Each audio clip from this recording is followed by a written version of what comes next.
అందరికీ నమస్కారం. Welcome back to my YouTube channel moral talks. Please do share, like, subscribe to my YouTube channel. వీధంతా హడావిడిగా ఉంది. డప్పులు, చిందులు, మంగళ వాయిద్యాల మధ్య పెళ్ళింటి గుమ్మం పూలతో నిండిపోయింది. నందిత అనే అమ్మాయి మాత్రం ఆ గదిలో ఒంటరిగా కూర్చుంది. పచ్చటి చీర కట్టిన, మెరుపుల ఆభరణాలు వేసిన ఆమె ముఖంలో వెలుగు లేదు, ఆమె మనసులో వెలుగు లేదు. నందిత, ఇది నీ పెళ్లి రోజు.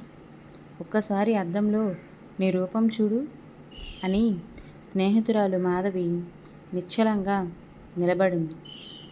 నన్ను ఎంత అందంగా తయారు చేసినా నేనింకా ఒప్పుకోలేను మాధవి. ఇది నా పెళ్ళి కాదు, ఇది ఓ ఒప్పందం. వాళ్ళు డబ్బు కోసం నా జీవితాన్ని అమ్మేసిన రోజు. నందిత మాటల్లో ఆవేదన శబ్దమై వెల్లువెత్తింది. ఆమె తండ్రి వసంతరావు పెళ్లి కొడుకు శేఖర్ కుటుంబంతో గొడుగు కిందే నిలబడి వరకు ఆ ఇంట్లో ఎప్పుడూ తన మాటే చట్టంగా ఉండేది. అప్పుల్లో కూరుకుపోయిన వసంతరావుకు శేఖర్ అనేది పరిష్కారంగా కనిపించింది. కానీ తన కుమార్తె మనస్సును అడగడం మాత్రం అతనికి సరిపోయిన పనిగా అనిపించలేదు. నాన్న, నాకు చదువు పూర్తి చేయాలి, నాకు కెరియర్ ఉంది, ఇంకా జీవితాన్ని చూసే వయసే కాదు ఇది అంటూ వేదనతో నందిత ఎదురుపడింది. ఇది తాళిబొట్టు మాత్రమే కాదమ్మా, ఇది మన కుటుంబాన్ని ఆదుకునే తీర్థం. ఒక్క నీ అవును అన్న మాటతో మన ఇంటి పతనం ఆగుతుంది అంటూ వసంతరావు తల వంచాడు. పెళ్లి మండపంలో శేఖర్ ఆప్యాయంగా నవ్వుతున్నాడు. కానీ అతనికి తెలిసిందల్లా డబ్బుతో కొనుక్కోవచ్చని మాత్రమే. మనసును గెలవడమనే భావన అతడి మాటల్లో లేదు. పెళ్లి ముహూర్తం దగ్గర పడుతున్న వేళ నందిత మౌనంగా వధువుగా గుడి దగ్గర పడింది. కానీ ఒక్క అడుగు ముందుకేసి వెంటనే ఆగిపోయింది.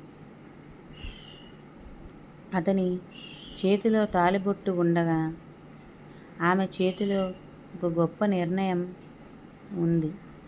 ఈ తాళిబొట్టు పడేదే కాదు, నేను ఒప్పుకున్నప్పుడే కాదు, నాకు ఇది కావడం లేదు. ఇది నా జీవితంపై చేసే ఆజ్ఞ. నా మనసు లేని బంధం నన్ను గౌరవించదు. ఆ బంధాన్ని నేనేం గౌరవించాలి అని ఆమె గంభీరంగా అందరి మధ్య నిలబడి పలికింది. అతిథులు షాక్. ఆమె తండ్రి శరీరంలా కోల్పోయినట్లు నిశ్చలంగా చూస్తున్నాడు. శేఖర్ మొహంలో ఈగో పలికిన ద్రాక్షలాగే విరిగిపోయింది.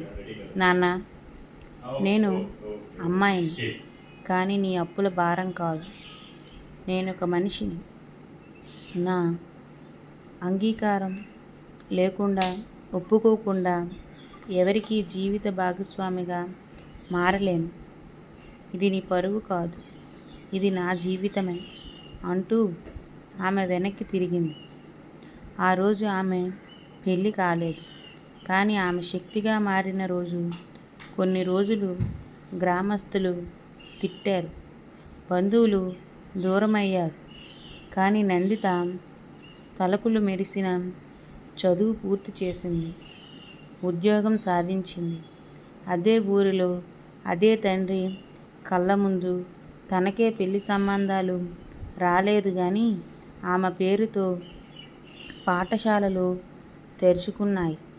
ఒక్కసారిగా ఆమెను పెళ్లి కూతురిగా చూడాలనుకున్న వసంతరావే ఇప్పుడు ఆమెకు నమస్కరిస్తూ, నీ తప్పు లేదు కూతురా, నీ తాళిబొట్టు కన్నా నీ నిర్ణయం విలువైంది అని ఒప్పుకున్నాడు. తాళిబొట్టు వేసుకోవటం ఒక గౌరవం కావచ్చు, కానీ అది మన అంగీకారంతోనే గౌరవంగా మారుతుంది. అంగీకారం లేని బంధం బంధమే కాదు, బంధనమే.